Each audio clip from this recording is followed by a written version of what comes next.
Welcome to starting point academy. मैं शालू आपका starting point academy पर स्वागत करती हूं। जैसे कि आपको नज़र आ रहा होगा, आज का हमारा टॉपिक रहेगा क्रिया, हिंदी ग्रामर। हमने एक के टॉपिक हम डेली आपको चैनल पर डाल रहे हैं। तो अगर आप हिंदी ग्रामर आपकी पक्की करना चाहते हैं, अगर आप चाहते हैं कि हिंदी ग्रामर में आपका एक भी नंबर न कटे, तो हमने नई सीरीज स्टार्ट की है हिंदी ग्रामर की। तो आप ज़रूर देख लें, ऐसे ही वीडियो आपको मिलती रहेगी। तो हम स्टार्ट करते हैं क्रिया। हिंदी ग्रामर का टॉपिक है क्रिया। क्रिया में अक्सर एक क्वेश्चन पूछ लेते हैं, तो इसलिए आपको बड़े ध्यान से देखना है इस वीडियो को।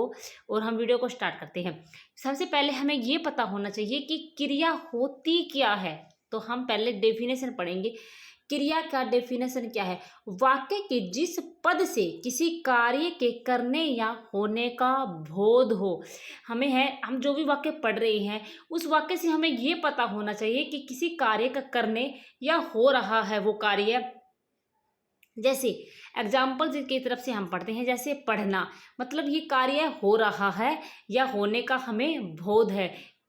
बोलना, कि कोई बोल रहा है और हमें होने का बोध है, कार्य करने का बोध हो। और चलना, पढ़ना, बोलना, चलना, ये क्रिया के एग्जाम्पल है। और इनसे हमें पता चलता है कि क्रिया हो रही है या हमें होने का बोध करा रही है। तो ये हमारे क्रिया के एग्जाम्पल थे, जैसे आपको समझे। तो हम पढ़ते हैं कि क्रिया ही वह मूल शब्द है। देखो, हमें ये बात याद रखना चाहिए, हमारे पास जो धातु होती है वह मूल शब्द होता है हमारे पास, जिससे क्रिया बनती है। प्रत्येक क्रिया में एक धातु निहित होती है। मतलब कहने का मतलब है कि जो भी क्रिया कर रहे हैं, जो जैसे पढ़ना है, पढ़ना में पढ़ है, जो पढ़ है वो हमारे पास एक धातु का क्रिया का मूल रूप है, मतलब धातु है।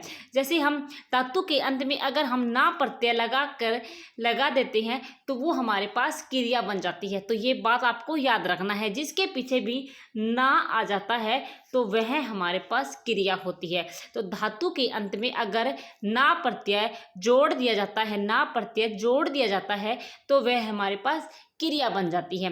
तो मेन बात यही थी कि क्रिया जो हमारे पास धातु होती है, उसके पीछे अगर हम ना लगा देते हैं, ना हमारे पास प्रत्यय होता है, और वह हमारे पास क्रिया बन जाती है। तो एक बात आपको याद रखना है। तो आपको डेफिनेशन भी याद हो गई होगी, मतलब परिभाषा भी आपको याद हो गई। और क्रिया का मूल रूप क्या होती है, धातु होती है, वो भी आपको याद हो गया होगा। तो हम बड़े बेसिक से लेके चलते हैं। जैसे हमने एग्जाम्पल से आपको समझाने की कोशिश की है, ये हमारे पास धातु है और हम इसके पीछे ना लगा देते हैं, तो वो हमारे पास क्या हो जाती है, क्रिया। जैसे पढ़ना, पढ़ाना या पढ़वाना, तो सबके पीछे आपको ना नजर आ रहा है। लिखना, लिखाना या लिखवाना। जैसे लिखना और लिखाना, दूसरों से लिखवाना, और लिखवाना, दूसरों से कह के भी लिखवाना। तो ये ऐसे बनी हुई है। एग्जाम्पल के माध्यम से हम पढ़ेंगे, और आपको जो भी विभाजन है, क्रिया के कितने भेद होते हैं, हम आपको डिटेल से समझाने की कोशिश करेंगे। आई होप आप बढ़िया तरीके से समझेंगे। और अगर आपने चैनल को लाइक नहीं किया है, शेयर नहीं किया है, सब्सक्राइब नहीं किया है, तो ज़रूर कर ले, क्योंकि ऐसी वीडियो आपको और कहीं चैनल पर नज़र नहीं आने वाली। तो देखो, क्रिया के विभाजन के प्राय दो भेद होते हैं। क्रिया के विभाजन के प्राय दो भेद होते हैं। ये आपको, एक तो हमारे पास है व्युत्पत्ति रचना के आधार पर।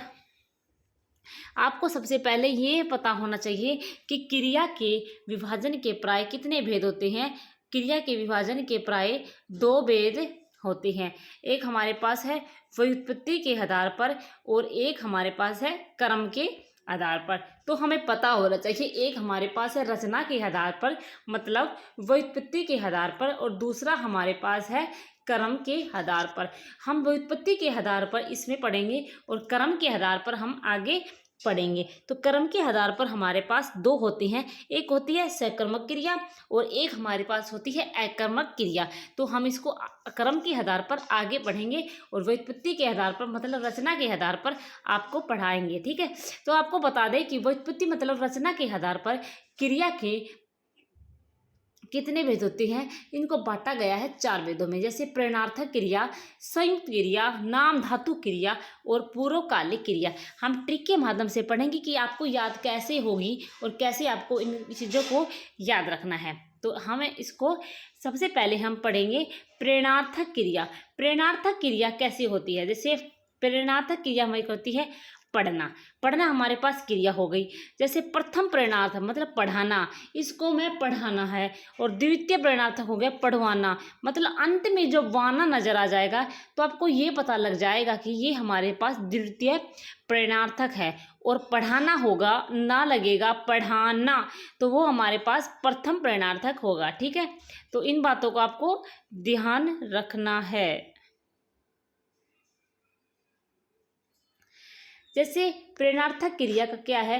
वह क्रियाएं जिनसे यह पता चले कि कर्ता स्वयं कार्य न करके किसी अन्य को कार्य करने के लिए प्रेरित करता है। देखो, जैसे मैं करता हूँ, मैं किसी दूसरे को कार्य न, देखो वे क्रिया जिसे यह पता चलता है कि कार्य स्वयं कार्य को न करके, जैसे मैं वह कार्य को स्वयं नहीं कर रहा लेकिन किसी अन्य को वह कार्य करने के लिए प्रेरित करता हूँ। जैसे पढ़ना, जैसे पढ़ाना, अरे उस बालक को पढ़ाना, तो मैं मतलब खुद नहीं पढ़ा रहा, दूसरे आदमी को कह रहा हूँ कि उसको पढ़ाना, उस बच्चे को पढ़ाना, तुम उसको पढ़ाना। तो ये हमारे पास याद रखना है, वह कार्य कर्ता स्वयं नहीं कर रहा, किसी दूसरे से करवा रहा है, तो वो हमारे पास क्या हो जाएगी? प्रेरणार्थक क्रिया हो जाएगी। ठीक है, आप आई होप आपको समझ में आ गया होगा। नेक्स्ट है हमारे पास प्रथम प्रेरणार्थक क्रिया और हमारे पास है द्वितीय प्रेरणार्थक क्रिया। तो ये उठना, सोना, रोना, ये हमारे पास क्रिया है। और ये उठाना, सुलाना, रुलाना, ये प्रथम प्रेरणार्थक क्रिया है। द्वितीय प्रेरणार्थक क्रिया है किसी दूसरे से कह रहे हैं पढ़वाना, सुलाना और रुलवाना। तो आप इसको एग्जाम्पल में कन्वर्ट कर लेना और आपको समझ में आ जाए होगा। ठीक है, जिसमें ये वाक्य आपको नजर आए आप तो आसानी से कह दोगे। ठीक है, ये काम आपका है। दूसरा है हमारे पास संयुक्त क्रिया। संयुक्त क्रिया की क्या डेफिनेशन? जब किसी क्रिया में दो या दो से अधिक धातुएं होती है। जब किसी क्रिया में दो या दो से अधिक धातुएं होती है, जैसे चल पड़ा, ठीक है, बोल दिया, कहने लगा, दो क्रिया आपको नजर आ रही है, सुन रहा, हंस दिया, रो पड़ा, भागने लगा, कहना चाहिए, गिर पड़ा, कूद गया, खेलने लगा, सुन लिया, पढ़ लिया। तो द्वितीय धातु में रंजक क्रिया, इसका स्वतंत्र अर्थ नहीं होता है। जैसे ये इसके पीछे लगा पढ़ लिया, इसका खुद जो लिया शब्द है, लगा है, लिया है, चाहिए है, इसका खुद का स्वतंत्र रूप नहीं होता है, क्योंकि ये जो मुख्य क्रिया है, जैसे पढ़ लिया, प्रथम क्रिया है हमारे पास पढ़ लिया, तो ये इस पर डिपेंड होती है। तो आई होप आपको संयुक्त क्रिया भी समझ में आ गई होगी। नेक्स्ट पॉइंट पे हम चल रहे हैं नाम धातु। नाम धातु क्या होती है? संज्ञा, सर्वनाम या विशेषण से बनने वाली क्रिया को नाम धातु कहते हैं। संज्ञा, सर्वनाम या विशेषण से बनने वाली क्रिया को नाम धातु कहते हैं। जैसे सर्वनाम से हमारे पास बन रहा है, सर्वनाम हमारे पास अपना है, तो अब इसकी हम नाम धातु बनाएंगे तो अपनाना हो जाएगा। तो जो ये हमारे पास अपना बन गया, सर्वनाम से नाम धातु बन गई है। अब संज्ञा से बनाएंगे, जैसे संज्ञा हमारे पास है शर्म, हाथ, लात, बात, लालच, लाठी, गाली। तो जिसके पीछे याना लग जाएगा, एक बात ये आपको याद रखना, जिसके पीछे याना लग जाएगा वे हमारे पास संज्ञा से नाम धातु बनेगी। जैसे शर्म का हो गया शर्माना, आना, अथियाना, लतियाना, बतियाना, ललचाना, लठियाना, गलिया, गरियाना, ठीक है, गर्भ का गरमाना मतलब आना, इसमें आना, चिकना का चिकनाना, नरम का नरमाना, चिपचिपा का चिपचिपाना। ठीक है, ये हमारे पास क्या थी? नाम धातु थी। अक्सर बहुत इंपॉर्टेंट है और अक्सर इसी में से क्वेश्चन पूछा जाता है। ठीक है, बहुत ही इंपॉर्टेंट है, आपको याद रखना है। नेक्स्ट है हमारे पास पूर्वकालिक क्रिया। पूर्वकालिक क्या है? जब की डेफिनेशन हम पढ़ेंगे। जैसे जब कर्ता एक क्रिया समाप्त करते ही उसी क्षण एक क्रिया समाप्त करेगा और उसी दौरान उसी क्षण किसी दूसरी क्रिया में लग जाता है, तो वह पहली क्रिया पूर्वकालिक क्रिया कहलाती है। तो पहली क्रिया होती है वो पूर्व मतलब पहले वाली क्रिया मतलब पूर्वकालिक क्रिया कहलाती है। चलो हम इसको एग्जाम्पल से पढ़ते हैं। जैसे सरोज ने झाड़ू लगाकर, पहला कार्य किया झाड़ू लगाकर, दूसरा क्या हो गया पोछा लगाया, तो पूर्वकालिक क्या होगी हमारे पास झाड़ू लगाकर। सेकंड है ललिता ने पूजा करके भोजन किया, तो पूजा करके, तो ये हमारे पास क्या होगी पूर्वकालिक क्रिया। नेक्स्ट है यास्मीन ने मोमबत्ती जलाकर पढ़ाई की, मतलब ये हमारे पास मोमबत्ती जलाकर, ये हम मोमबत्ती जलाकर हमारे पास क्या हो गई पूर्वकालिक क्रिया हो गई। नितेश ने बाजार जाकर पुस्तक खरीदी, तो पहले वो बाजार गया फिर वह उसने पुस्तक खरीदी, तो ये हमारे पास बाजार जाकर हमारे पास पूर्वकालिक क्रिया हो गई। तो एक कार्य करके उसी क्षण दूसरा कार्य स्टार्ट कर देगा, तो ये हमारे पास पूर्वकालिक क्रिया कहलाती है। अब हम पढ़ेंगे कि कर्म के आधार पर क्रिया के कितने भेद होते हैं। तो कर्म के आधार पर क्रिया के हमारे पास दो भेद होते हैं। एक हमारे पास है सकर्मक क्रिया, दूसरा हमारे पास है अकर्मक क्रिया। अक्सर पेपर में बहुत ही इम्पोर्टेंट वह टॉपिक है क्रिया वाला, इसमें अक्सर एक क्वेश्चन पूछ लेते हैं, तो आपको मैं डिटेल से करवाने की कोशिश कर रही हूँ, आप इसको जरूर अवश्य देख लीजिए। जैसे कि सकर्मक क्रिया होती है, सकर्मक क्रिया का मतलब है सहकर्म, मतलब इसमें कर्म होता है, इसमें क्या होता है हमारे पास कर्म होता है। और अकर्मक क्रिया क्या होती है बिना कर्म के क्रिया, मतलब कोई कर्म नहीं होगा इसमें, तो वह क्रिया होगी। जैसे सकर्मक क्रिया क्रिया कर्म सहित होती है, और इसमें हमने लिखा है बिना कर्म के क्रिया, ठीक है, ये बात आपको याद रखनी है। जैसे कि इसमें क्रिया के व्यापार का काम, मतलब क्रिया का जो काम है वो किसी कर्म पर पड़ता है, मतलब इसका जो फल है वो कर्म पर पड़ता है। हम इसको एग्जाम्पल के माध्यम से पढ़ेंगे और आपको समझ में आ जाएगी। अकर्मक क्रिया का मतलब होता है इसमें क्रिया के व्यापार का फल कर्ता पर पड़ता है। देखो इसमें जब कर्म होगा तो इसका जो व्यापार है, जिसका काम है, इसका जो फल है वो हमारे पास किस पर पड़ेगा क्रिया पर पड़ेगा। और ये हमारे पास इसमें कर्म नहीं है तो इसका फल क्या पड़ेगा कर्ता पर पड़ेगा। जैसे आपको नजर आ रहा होगा हमने इसमें इसको तोड़ कर लिखा है से प्लस में कर्म प्लस में के, तो ये हमारे पास होगी सकर्मक क्रिया। अकर्मक क्रिया होगी ए प्लस में कै कर्म प्लस में कै, तो ये बिना कर्म के हो गई, ठीक है। तो आपको समझ में आ गया होगा कर्म के आधार पर क्रिया के भेद। अब हम इसको पढ़ते हैं एग्जाम्पल के माध्यम से। जैसे हमारे पास है सकर्मक क्रिया के उदाहरण, तो सकर्मक क्रिया के उदाहरण है बच्चे क्रिकेट खेलते हैं, बच्चे क्रिकेट खेलते हैं, तो क्रिकेट हमारे पास क्या हो गया कर्म हो गया। देखो जैसे हमने मान लो हमने क्रिकेट हटा दिया तो बच्चे खेलते हैं, तो इसमें हम जवाब देंगे क्या खेलते हैं, जिसका हमारे पास जवाब होता है वह हमारे पास सकर्मक क्रिया होती है। तो ठीक है, जैसे विद्यार्थी तैयारी करते हैं, तो किसकी तैयारी कर रहे हैं परीक्षा की, तो किया क्या हो गया हमारे पास सकर्मक क्रिया होगी। मनोज खा रहा है, मनोज खा रहा है, मनोज क्या खा रहा है, तो ये मनोज खा रहा है, तो इसमें हमारे पास क्या खा रहा है आइसक्रीम खा रहा है, तो ये हमारे पास क्या का आंसर हमारे पास है आइसक्रीम खा रहा है। जिसमें भी क्या का जवाब हमारे पास होता है वो हमारे पास सकर्मक क्रिया होती है। जैसे गीता गा रही है, क्या गा रही है गाना गा रही है, तो ये हमारे पास क्या है इसका क्या का हमारे पास आंसर है। सुनीता पढ़ रही है, क्या पढ़ रही है हिंदी पढ़ रही है, तो ये हमारे पास इसका भी हमारे पास उत्तर है, मतलब आंसर है। रंजीत लिख रहा है, क्या लिख रहा है, क्या लिख रहा है, वो अपनी कॉपी में ड्राइंग बना रहा है, कुछ भी कर रहा है, पर लेकिन हमारे पास क्या है इसका क्या का जवाब है। तो आई होप आपको सकर्मक क्रिया समझ में आ गई होगी। बहुत सरल शब्दों में हमने सिखाने की कोशिश की है। सकर्मक क्रिया के भी दो जो भेद है हम उसको समझाने की आपको कोशिश करेंगे। जिस क्रिया के साथ एक कर्म होता है उसको हम कहते हैं सकर्मक क्रिया, मतलब एक कर्म वाली क्रिया, एक कर्मक क्रिया। एक कर्म क्रिया क्या होती है, जिस क्रिया के साथ एक कर्म होता है वो हमारे पास होती है एक कर्मक क्रिया। जैसे एग्जाम्पल, जैसे मधु भोजन बनाती है, इसमें हमारे पास क्या है एक कर्म है। कोमल कपड़े धोती है, तो कपड़े हमारे पास क्या हो गया एक कर्म हो गया है। तो आई होप आपको समझ में आ गया होगा। नेक्स्ट पॉइंट पे चलते हैं, द्विकर्म क्रिया। द्विकर्म क्रिया के साथ दो कर्म होते हैं। द्वि मतलब दो और कर्मक मतलब दो कर्म। जैसे हम एग्जाम्पल से पढ़ते हैं, रवीना बच्चों को चॉकलेट बांटती है। तो बच्चों को एक कर्म ये हो गया और चॉकलेट हमारे पास हो गया दूसरा कर्म।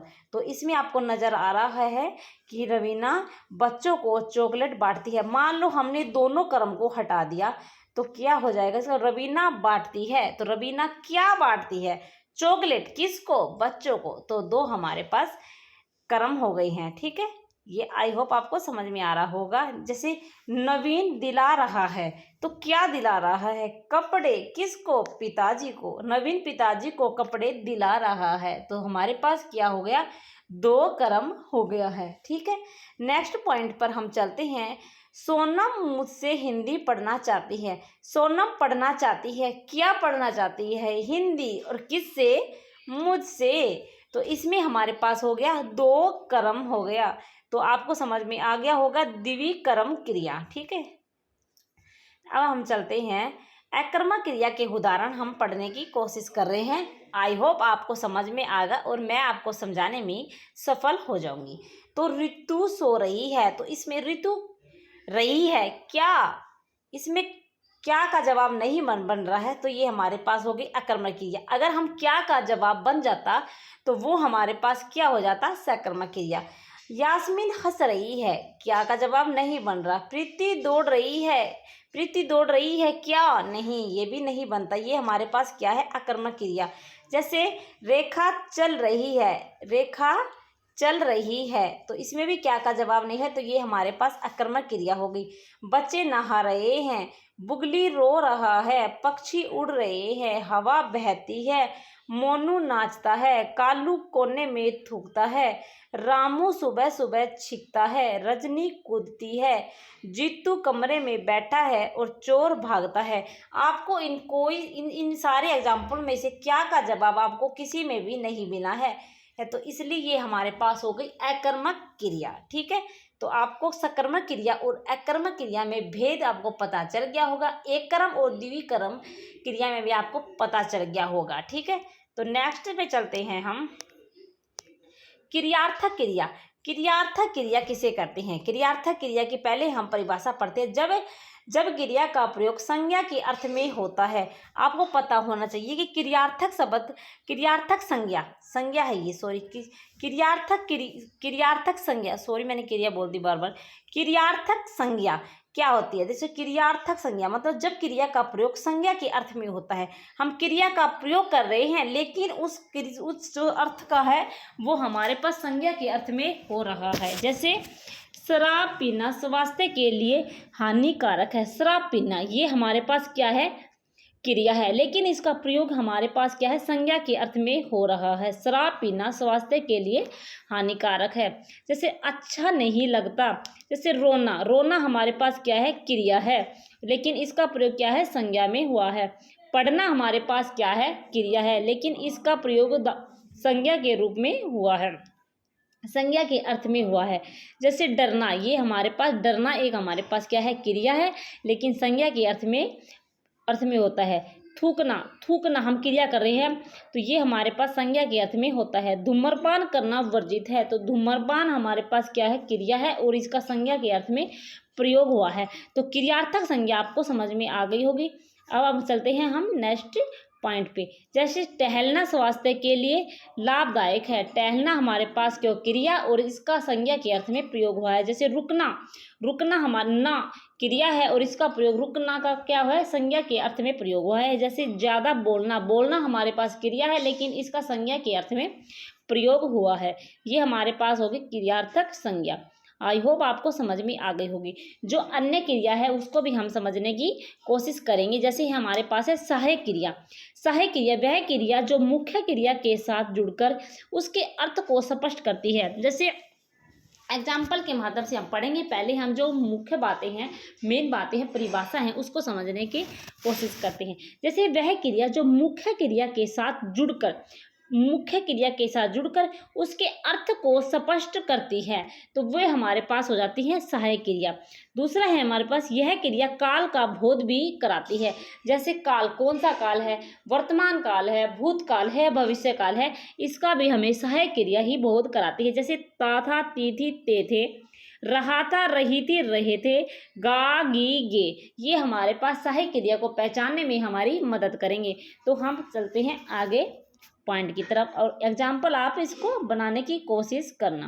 नेक्स्ट है हमारे पास अनुकरणात्मक क्रिया। इसकी परिभाषा क्या है हमारे पास? किसी शब्द का अनुकरण करके किसी क्रिया की पुनरावृत्ति को प्रदर्शित करता है। किसी शब्द का अनुकरण करके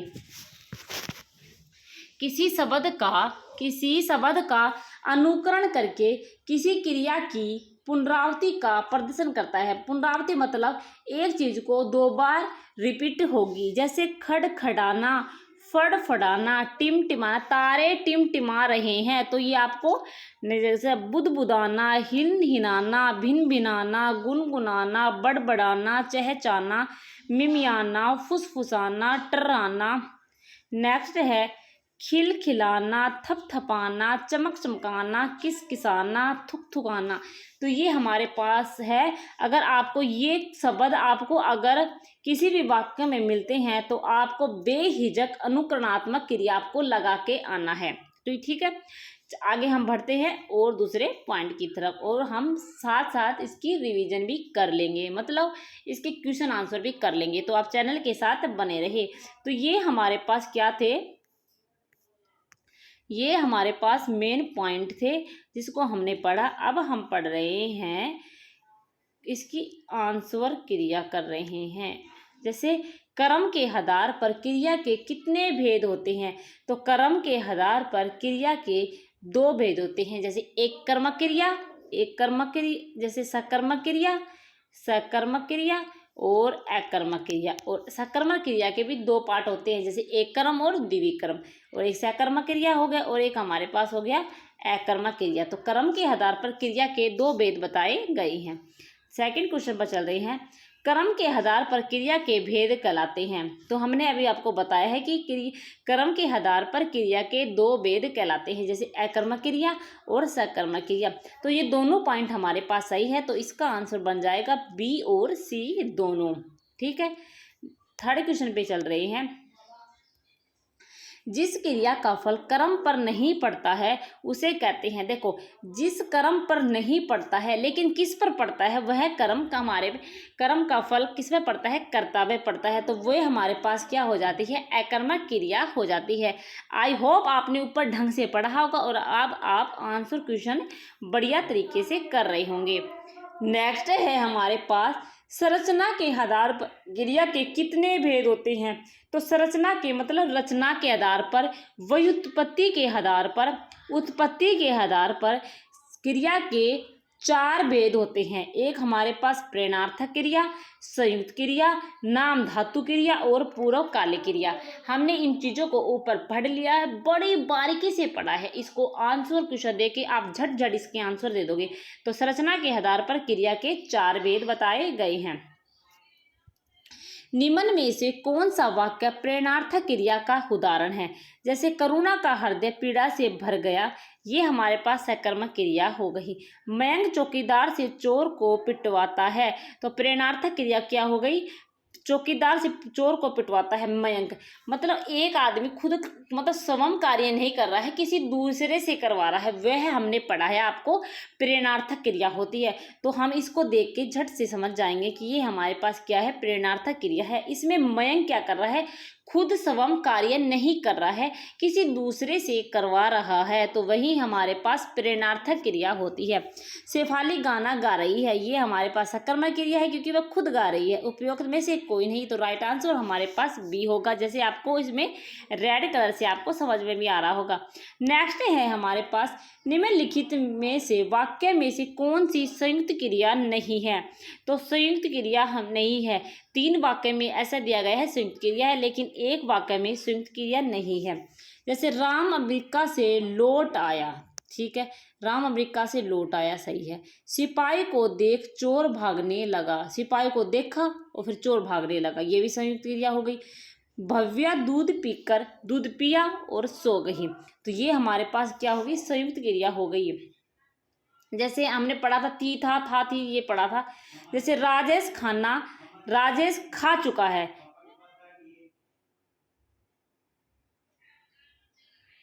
राजेश खा चुका है, तो ये हमारे काल होने की संभावना हो रही है। तो लेकिन देखो, भव्या दूध पिया और फिर सो गई, तो ये हमारे पास क्या हो गई, पूर्वकालिक क्रिया हो गई। और राजेश खाना खा चुका है, संयुक्त क्रिया काल का बोध करा रही है, तो हमारे पास राइट आंसर क्या होगा, सी होगा।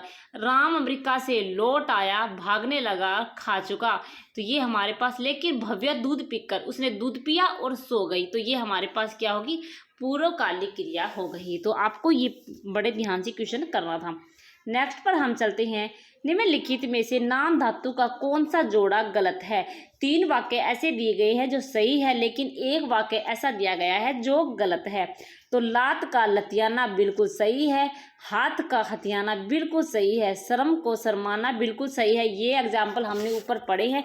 लेकिन अंक का अंकाना, अंकाना नहीं होता, ये अंकित करना होता है। तो राइट आंसर हमारे पास सी होगा, जो कि गलत पूछा है। नेक्स्ट है हमारे पास, निम्नलिखित कौन सा वाक्य पूर्वकालिक क्रिया का उदाहरण है।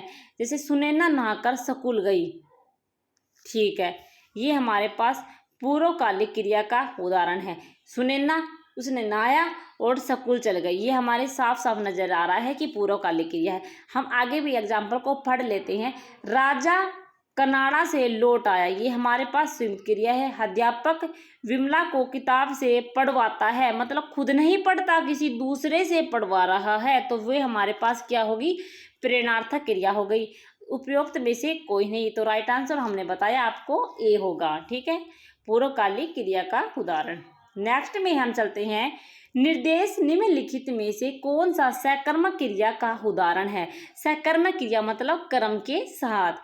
तो सुगंधा गाना गा रही है, हम पूछे कि सुगंधा गा रही है तो क्या गा रही है, इसमें हमें क्या का जवाब मिल रहा है कि क्या गा रही है, वो गाना गा रही है, तो हमने इसमें हमारे पास कर्म है, मतलब सकर्मक क्रिया कर्म के साथ है। सुकांत बैठा है, ये हमारे पास अकर्मक क्रिया। बिल्ली सोती है, ये हमारे पास अकर्मक क्रिया। साहिल ने पिया, ये हमारे पास हो गया सकर्मक क्रिया, क्योंकि इसमें कहाँ क्या का जवाब किसी में नहीं मिल रहा, ओनली इसी एग्जाम्पल में हमें मिल रहा है, तो ये सकर्मक क्रिया नहीं है, इसको काटो, ठीक है।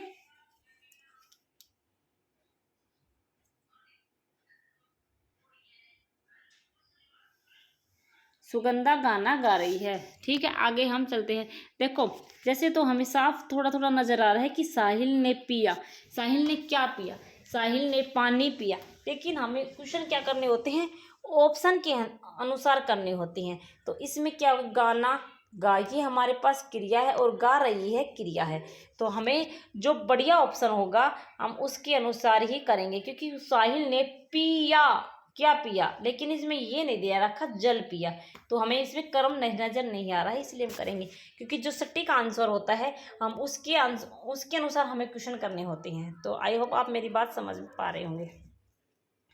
नेक्स्ट है हमारे पास सकर्मक क्रिया, हम इसमें हमें देखना है सकर्मक क्रिया। जैसे सकर्मक क्रिया, रामू ने चीकू खा लिया, तो चीकू खा लिया, तो इसमें भी हमें सकर्मक क्रिया है। दादाजी पढ़ रहे हैं, तो सकर्मक क्रिया है, पढ़ रहे हैं, पढ़ना सकर्मक क्रिया। शेखर ने मोहन को पुस्तक दी, तो ये हमारे पास क्या हो गया, सकर्मक क्रिया होगी। राधा नाचती है, राधा क्या नाचती है, इसमें हमें क्या का जवाब नहीं मिला, तो ये हमारे पास क्या हो गया, अकर्मक क्रिया हो गई, ठीक है। नेक्स्ट है हमारे पास निर्देश निम्नलिखित में से कौन सा वाक्य सकर्मक क्रिया नहीं है। तो नहीं है, अरुणिमा ने पुस्तक पढ़ी, सही है, सकर्मक क्रिया। माँ ने राखी को टॉफी दिलवाई, तो ये भी हमारे पास सकर्मक क्रिया है, क्योंकि इसमें कर्म है। लेकिन रोहित सोया, तो ये हमारे पास क्या हो गया, अकर्मक क्रिया हो गई। राधा सब्जी पकाती है। राधा सब्जी पकाती है। तो इसमें हमें क्या का जवाब मिल रहा है? राधा पकाती है क्या? सब्जी। तो ये जो क्या का जवाब मिल जाएगा वो हमारे पास हो जाएगी सकर्मक क्रिया। अब हम चलते हैं नाम धातु क्रिया कहते हैं। हमें पता लगाना है कि नाम धातु किसे कहते हैं। किसी वाक्य में क्रिया से पहले प्रयोग की जाने वाली क्रिया को बिल्कुल गलत, इसे नाम धातु नहीं कहती है। जिस क्रिया को संज्ञा, सर्वनाम अथवा विशेषण के आधार पर बनाया जाता है, बिल्कुल सही बात है। जो नाम धातु होती है उसको हम संज्ञा, सर्वनाम और विशेषण के आधार पर ही बनाते हैं, जिसमें दो क्रिया एक साथ प्रयोग होती है। ये भी नाम धातु नहीं थी। उपयुक्त में से कोई नहीं। मोहन ने खा लिया, फल खा लिया। तो देखो इसमें क्रिया संज्ञा और सर्वनाम के आधार पर होती है, वे हमारे पास नाम धातु है। इसका राइट आंसर हमारे पास बी रहेगा। आगे हम बढ़ते हैं। सकर्मक क्रिया कितने प्रकार की होती है? तो हमने सकर्मक क्रिया को आपने पढ़ा है कि सकर्मक क्रिया हमारे पास दो प्रकार की होती है। एक हमारे पास होती है एक कर्मक क्रिया और दो हमारे पास होती है द्विकर्मक क्रिया। एक कर्मक क्रिया वह होती है जिसमें एक कर्म होता है और द्विकर्मक क्रिया वह होती है जिसमें दो कर्म होता है। ठीक है, तो मैंने सारी अभ्यास भी आपको साथ के साथ रिवीजन भी करवा रही हूँ कि आपको कहीं कंफ्यूज ना हो और आप देख ले। ठीक है, तो आई होप आपको बढ़िया लग रही होगी। इस चैनल को सब्सक्राइब दबा के कर देना।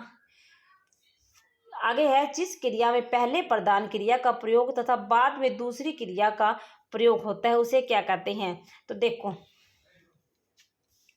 जैसे क्या होती है कि ऐसा बताना है जिसमें पहले प्रधान क्रिया का प्रयोग और बाद में दूसरी क्रिया का प्रयोग होता है, उसे हम क्या कहते हैं? संयुक्त क्रिया कहते हैं। क्योंकि पहले प्रधान क्रिया का प्रयोग होगा और बाद में दूसरी क्रिया का प्रयोग होता है, उसे क्या कहते हैं? ठीक है, उसे कहते हैं संयुक्त क्रिया। और पूर्वकालिक क्रिया में इसमें दोनों क्रियाएं प्रधान होती है। जैसे उसने बाजार गया, पुस्तक खरीद लाया, तो दोनों होगी। बाजार भी गया, अगर वो बाजार ही नहीं जाता तो पुस्तक कैसे खरीद के लाता? तो दोनों वाक्य क्या हो गया? प्रधान हो गया। तो आपको ऐसे अंडरस्टैंडिंग के साथ क्वेश्चन करने की जरूरत है। सुमित सो रहा है, तो इसमें हमें क्या का जवाब नहीं मिलेगा। तो क्या हो गई हमारे पास? अकर्मक क्रिया। सुमित सो रहा है, तो अकर्मक क्रिया हो गई है। सकर्मक क्रिया ही नहीं होगी, प्रेरणार्थक भी नहीं होगी, द्विकर्मक। तो हमारे पास क्या होगी? अकर्मक क्रिया ही होगी। नेक्स्ट है हमारे पास, कर्तवाचक में क्रिया का संबंध होता है। तो कर्तवाचक में क्रिया का संबंध होता है कर्ता से। अगर कर्तवाचक मतलब हम वाच्य पढ़ेंगे तो इसको ये क्वेश्चन भी पढ़ेंगे, तो इसमें ये क्वेश्चन आ गया है कर्तवाचक से संबंध होता है, तो वो हमारे पास कर्ता से ही होता है। तो राइट आंसर हमारे पास सी ही होगा। नेक्स्ट है हमारे पास, निम्नलिखित में से कौन सी क्रिया द्विकर्मक नहीं है? मतलब इसमें पूछा है कि ऐसी क्रिया कौन सी है जिसमें दो कर्म नहीं है। राम ने मोहन को पैसे दिया, इसमें दो कर्म है। सेठ मुनीम को वेतन देता है, इसमें भी दो कर्म है। माँ नौकर से भोजन बनवाती है, तो माँ अब स्वयं कार्य न करके नौकर से भोजन बनवा रही है, तो ये हमारे पास क्या हो गई? प्रेरणार्थक क्रिया हो गई। पिता ने पुत्र को पुस्तक दी, पिता ने पुत्र को पुस्तक दी, तो पुत्र और पुस्तक हमारे पास होगी द्विकर्मक क्रिया। तो राइट आंसर हमारे पास क्या होगा? सी हमारे पास राइट आंसर रहेगा। नेक्स्ट है हमारे पास, निम्नलिखित वाक्य में किसमें अकर्मक क्रिया प्रयुक्त है? अकर्मक क्रिया प्रयुक्त है मतलब जिसमें कर्म नहीं है। शिशु सो रहा है, अकर्मक क्रिया है। हमने ऐसा वाक्य बताना जिसमें अकर्मक क्रिया हो। तो शिशु सो रहा है, इसमें हमें क्या का जवाब नहीं मिल रहा है? शिशु सो रहा है, क्या सो रहा है? वो तो सोए गई। तो इसमें हमें क्या का जवाब नहीं मिल रहा है, तो यही हमारे पास अकर्मक क्रिया की। बालक खेल रहा है, क्या खेल रहा है? क्रिकेट भी खेल सकता है, शतरंज भी खेल सकता है, कुछ भी खेल सकता है, तो ये हमें क्या का जवाब मिल रहा है? छात्र पढ़ रहा है, छात्र क्या पढ़ रहा है? हिंदी भी पढ़ सकता है, इंग्लिश भी पढ़ सकता है, इसमें भी हमें क्या का जवाब मिल रहा है?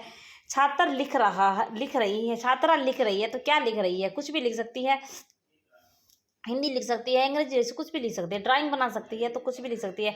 तो अकर्मक क्रिया पूछा था, तो अकर्मक क्रिया हमारा ऑप्शन ए हो जाएगा। ठीक है, आगे हम बढ़ रहे हैं। चिड़िया आकाश में उड़ रही है, इस वाक्य में उड़ रही क्या है? तो इस वाक्य में चिड़िया आकाश में उड़ रही है, इस वाक्य में उड़ रही क्या है? बताओ। प्रेरणार्थक, अपूर्णकालिक, सकर्मक क्रिया और अकर्मक क्रिया। तो चिड़िया आकाश में उड़ रही है। देखो इसमें आपको क्या करना, उत्तर मिलेगा चिड़िया उड़ रही है।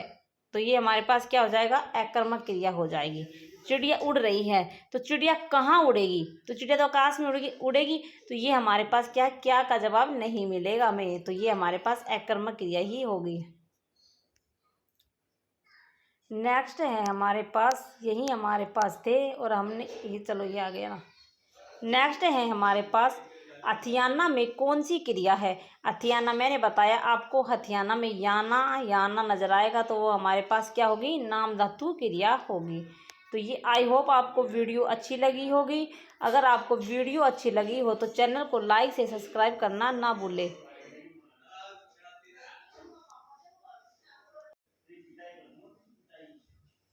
आई होप आपको वीडियो अच्छी लगी होगी तो आपको चैनल को लाइक से सब्सक्राइब करना ना भूले। देखो चिड़िया आकाश में उड़ रही है, मैं इस क्वेश्चन को दोबारा एक्सप्लेन कर देती हूँ। चिड़िया आकाश में उड़ रही है, तो उड़ रही क्रिया क्या है, हमारे पास अकर्मक क्रिया है, क्योंकि इसमें उड़ रही का सीधा प्रभाव चिड़िया पर ही पड़ रहा है। ठीक है, इसमें कोई भी कर्म आपको नजर नहीं आ रहा है, तो कोई कर्म नहीं नजर आ रहा है तो वो हमारे पास अकर्मक क्रिया ही होती है। जैसे चिड़िया आकाश में उड़ रही है, चिड़िया हमेशा आकाश में ही उड़ती है, हमें क्या का आंसर नहीं मिल रहा है, तो ये हमारे पास क्या हो जाएगा, अकर्मक क्रिया ही हो जाएगी। ठीक है, मैंने इस क्वेश्चन को दोबारा एक्सप्लेन कर दिया है। आई होप आपको बढ़िया लगा और चैनल को लाइक से सब्सक्राइब करना ना भूले। प्रैक्टिस भी साथ की साथ करवा दी है आपको। ओके, धन्यवाद।